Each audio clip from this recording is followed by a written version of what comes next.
अभी देखो डीसी का रीडिंग 0 है, इसका मतलब बिफोर इसका ओके है, यानी कि पावर आईसी से बैटरी कनेक्टर के बीच की लाइन ओके है। मैं ऑन ऑफ स्विच बटन दबा रहा हूँ। फ़ोन में क्या करना है, और मल्टीमीटर को बैटरी वोल्टेज रेंज में रख दो। सबसे पहले आप ये चेक करो क्या यहाँ पे चार्जर का 5 वोल्ट मिला। ध्यान दो, आप देखेंगे ये पावर के अंदर अभी कितना आ रहा है रीडिंग। देखो कुछ रीडिंग आ रहा है, धीरे धीरे बढ़ रहा है क्योंकि बोर्ड जैसे जैसे ठंडा होगा वैसे वैसे रीडिंग बढ़ेगा। लेकिन यहाँ पे देखो बिल्कुल 0 आ रहा है।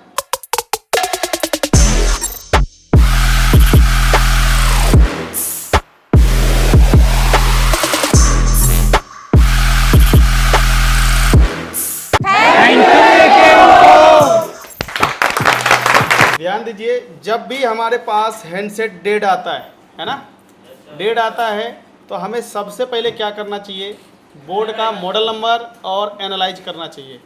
ठीक है, इसका सीपीयू कौन सा है ये जानना चाहिए, इसमें पावर कौन सी लगी है ये जानना चाहिए, और इसके अंदर जो है ना किसी टेक्नीशियन ने काम किया है या छिड़ा हुआ है, बोर्ड बेंड है, फुला हुआ है, कंपोनेंट मिसिंग है, ठीक है, वाटर डैमेज है, या किसी ने सील उतारने में डेड कर दिया या सॉफ्टवेयर करने में डेड कर दिया। इस तरीके के चीज़ें को आपको ध्यान में रख करके इस बोर्ड को एनालाइज करना है। ठीक है जी। तो अभी हम इसमें देखो कॉलकम का है, एनालाइज हमने कर लिया, छिड़ा हुआ भी है।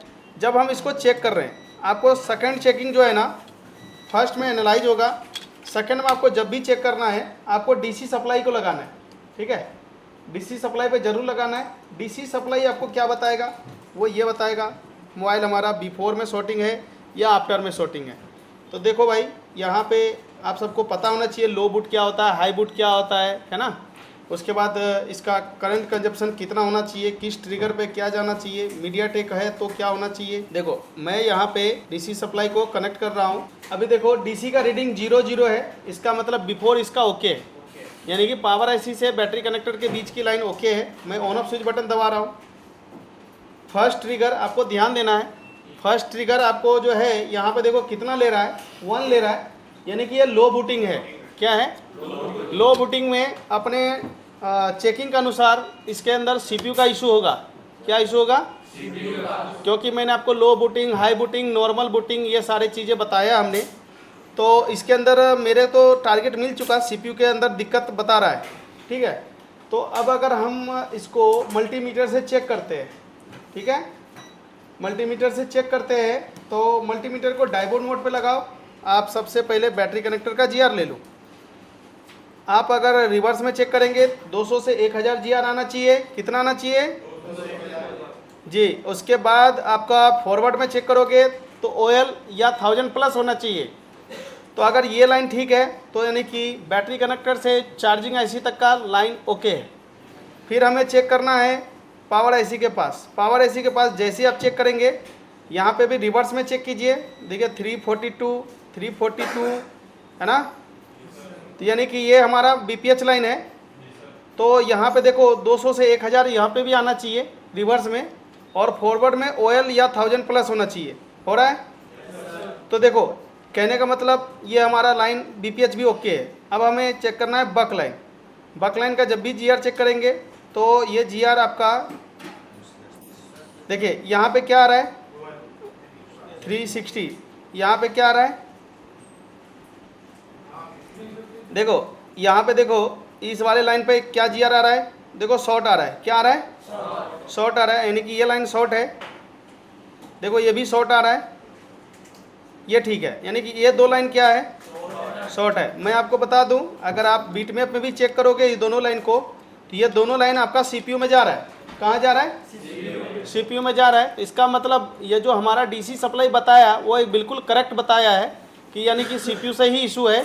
ठीक है, अब मैं आपको पावर आईसी की भी चेकिंग बता रहा हूँ। आपको क्या करना है, सिंपल से इसको क्या करना है, चार्जर लगाना है। फ़ोन में क्या करना है, और मल्टीमीटर को बैटरी वोल्टेज रेंज में रख दो।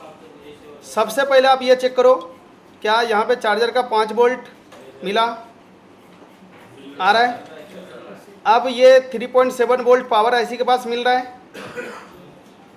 है। अब यहाँ पे अगर हम चेक कर रहे हैं तो हमें आउटपुट में देखो यहाँ पे हाई एलडीओ बन रहा है। अब ये फ्लैक्चुएट हो रहा है।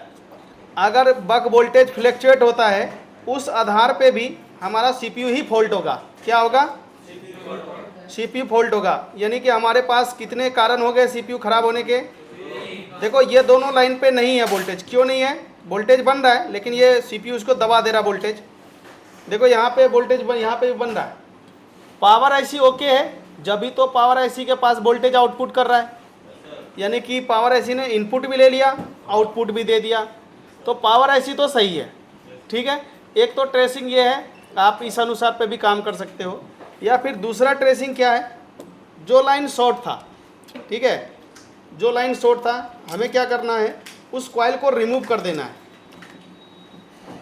क्या करना है? उस कॉइल को कर देना है रिमूव। रिमूव करके हमें ये देख लेना है कि शॉर्टिंग किधर के तरफ है। सिंपल सी चीज़ें हैं, देखो चेक करने का। यानी कि हमारा डीसी सप्लाई जो पहले बताया वो उसी से हम समझ चुके हैं।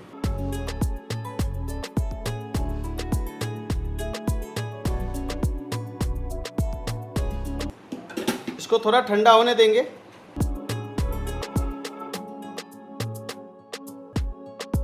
ध्यान दो, आप देखेंगे ये पावर के अंदर अभी कितना आ रहा है रीडिंग। देखो कुछ रीडिंग आ रहा है, धीरे धीरे बढ़ रहा है क्योंकि बोर्ड जैसे जैसे ठंडा होगा वैसे वैसे रीडिंग बढ़ेगा।